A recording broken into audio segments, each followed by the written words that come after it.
anyone, please don't hesitate to ask. Yes, Shelley, thank you. And thank you for organizing it. Yeah. Thank you very much for being here, everyone. The question is for Ariel.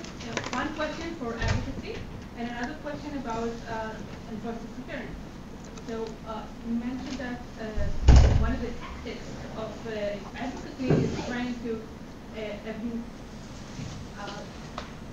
forum shopping or just trying your best in the hope that something would be influencing and catch.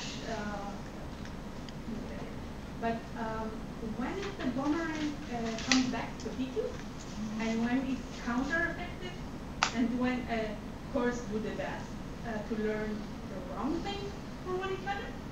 And about enforced disappearance, in fact, we have one cases that even one enforced disappearance.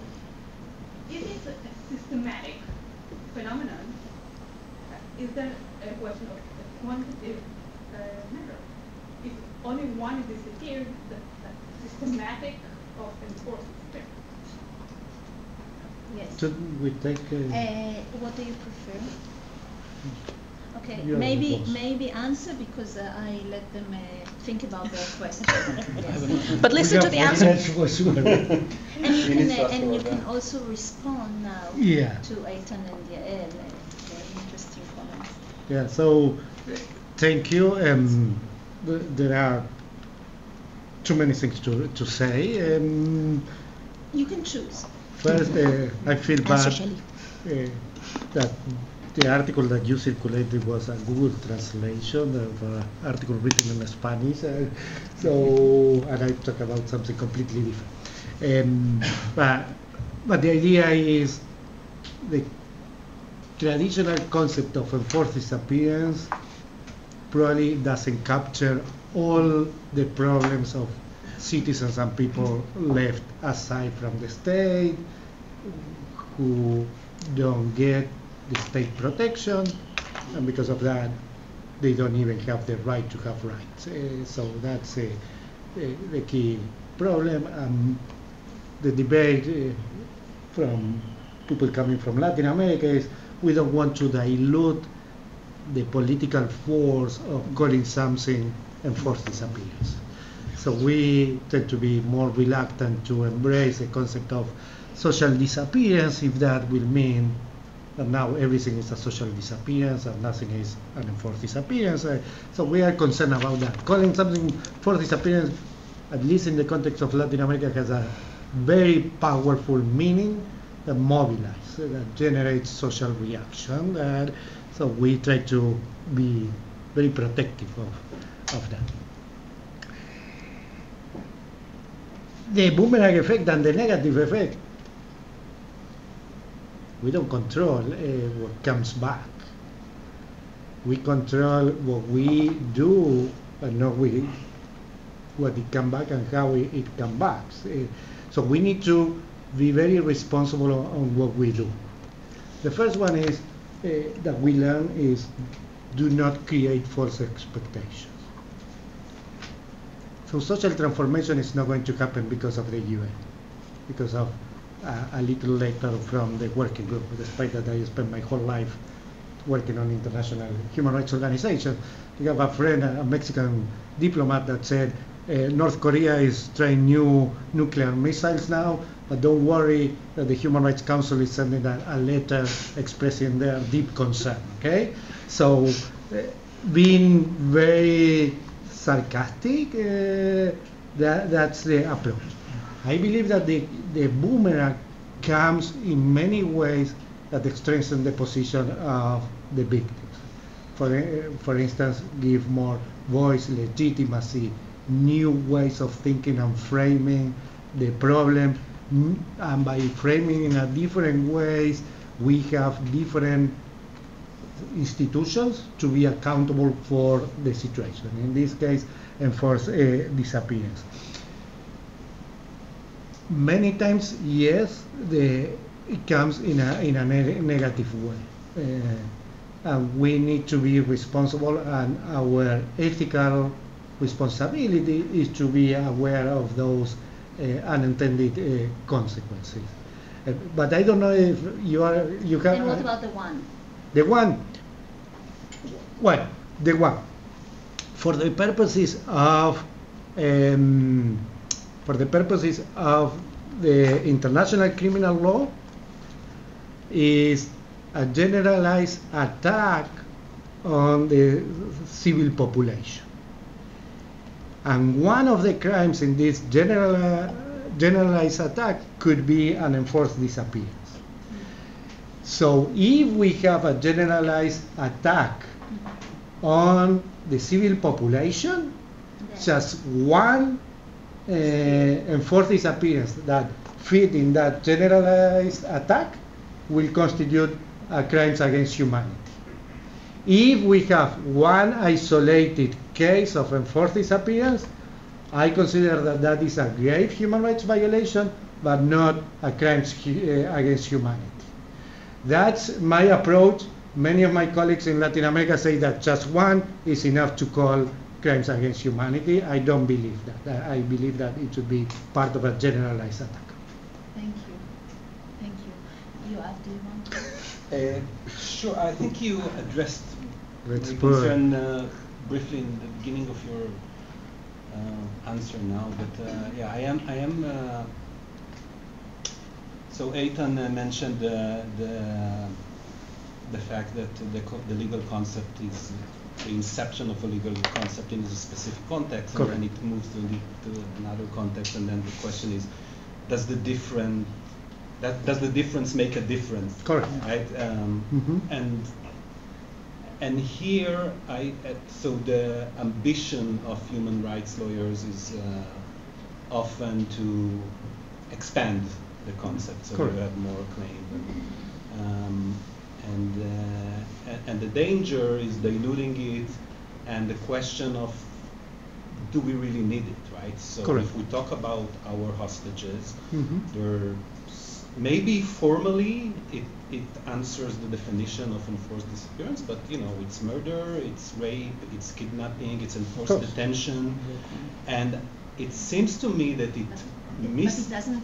It misses the experience of what does it mean to be a family of someone who disappeared, of feeling with this uncertainty. So that's the question. I think that you mentioned that in Latin America there's a very specific context, and I'm trying to understand the core of it. And it seems to me that the core of the concept is the fact that it's kind of the fog of law, right? It's not clear. The state, whoever commits it, doesn't admit that they commit it, right? So they do horrible things, they do atrocities, but no one really. So it's a way to, in a sense, they have nothing to do with it, but then it inflicts terror on the population. And I think it's quite different from that context, and also different from the atrocities that you describe, Yael. So, I mean, you actually quote a specific statute that says, and you have claims against it. It's very different from doing something which is outside the law. Here, the law is, you claim,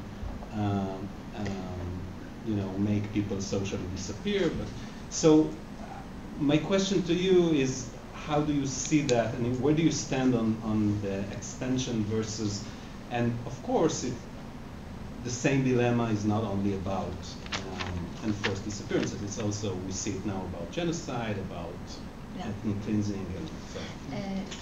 We'll collect another question, because I think I detect that Tamar would want to expand more, but let's see. Yes. Thank you, all three of you, especially Ariel, for a really insightful conversation. I think my question relates to Yoav in a way. It's interesting to see how enforced disappearance emerged very closely from the experiences of Latin America.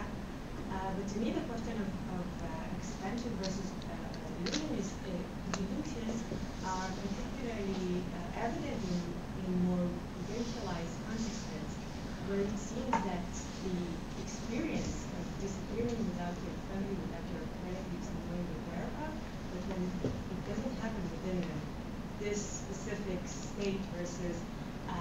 Brazilian power relations, like through broader colonial structures, migration, that you mentioned in the end of your slide, but also radicalized policing, and other forms of disappearances that arise from a completely different political context. And so I'm interested, where does the doctrine stand? Does it, could it accommodate that? Is it built through and because of the experiences of Latin America and of military regimes, and where do you think the doctrine stands and where do you think it should go?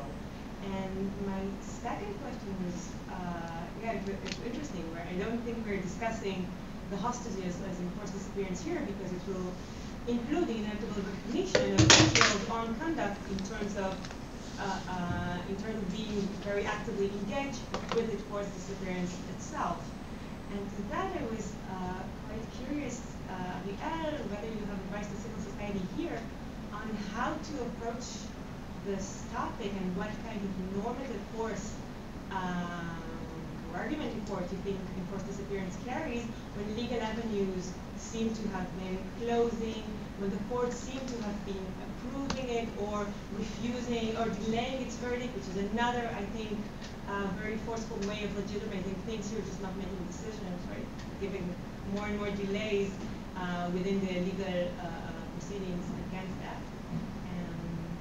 And last is how in your advocacy work you bring in the political, the enforced is just the end of a much bigger political story, and how you bring those broader political concepts, that's all of the enabling structures of secret prisons, but also individuals and agencies who are just complicit or bystanders. In that, whether you think it can be brought in to the Do I have another hour? No, but this time I'll take the three of you if you have. Do you want to start that way? Start that way. No, I mean, I suppose a question that sort of seems to recur, and I confess that's definitely a dilemma, is this question about this tension between and a kind of instinct that you were describing that lawyers or human rights defenders have to sort of grab onto the law that they have to make claims on behalf of victims, and then there is this dilemma about when you. So there's this available, it's this category that seems available, and you want to appeal. Are you diluting the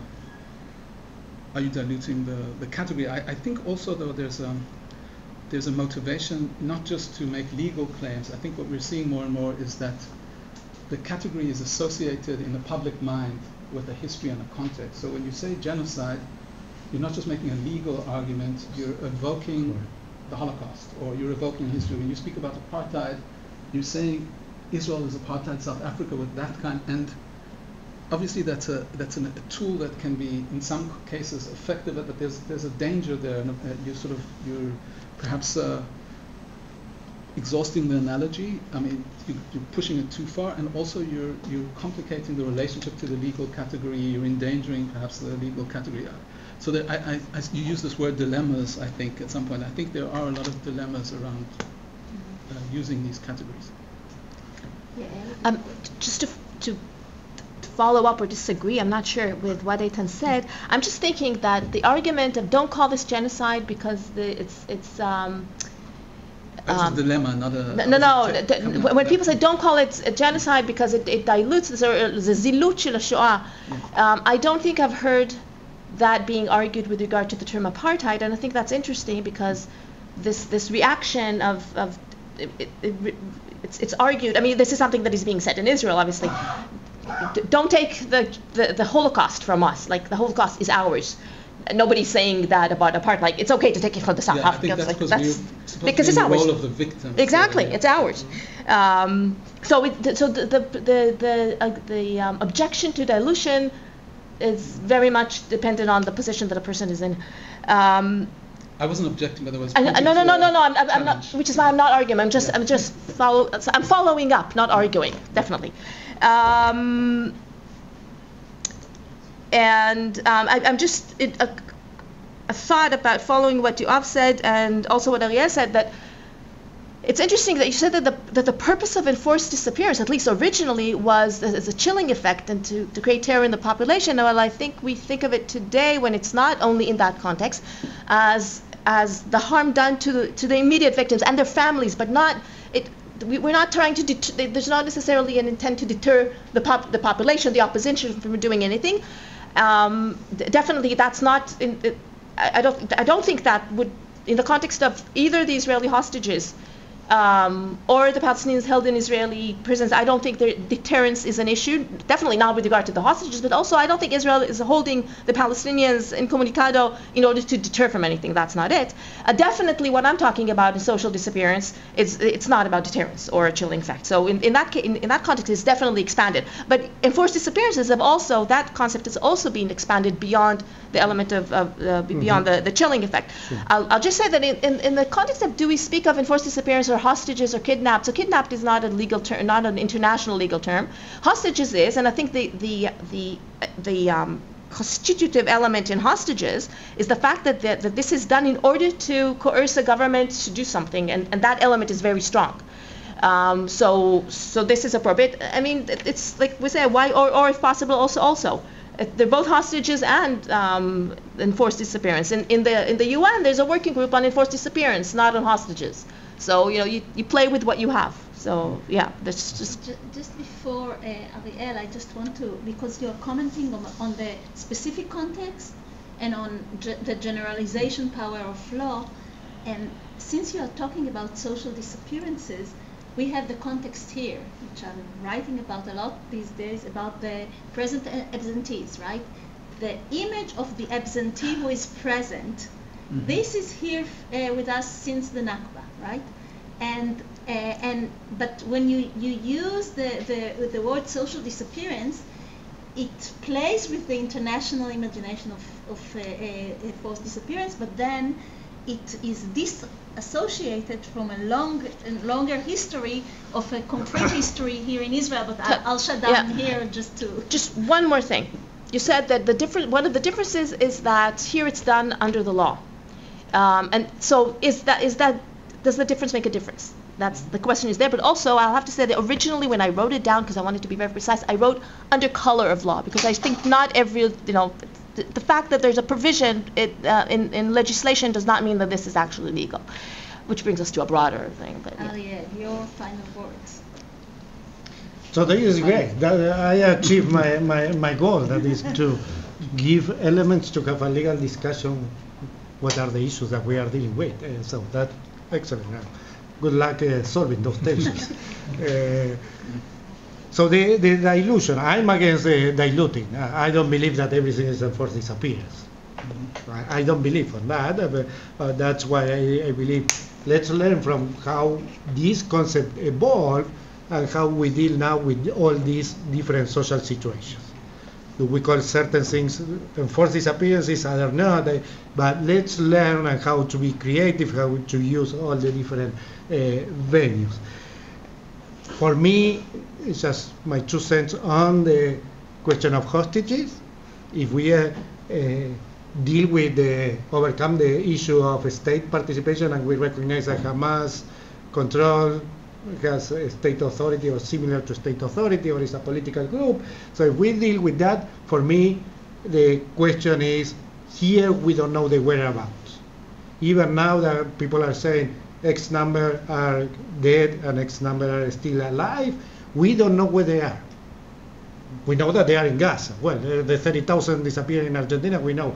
Either they were thrown into the river, or they were burned or buried in clandestine graves. So the whereabout is the defining element, and for me that is disappearance. Why I try to say that? Because it opens different type of the political impact of calling something an enforced disappearance to opens up a different way, a different possibilities in terms of advocacy, in terms of legal obligations, that if we don't call it, we don't have that, we need to use other mechanisms. That's the only reason.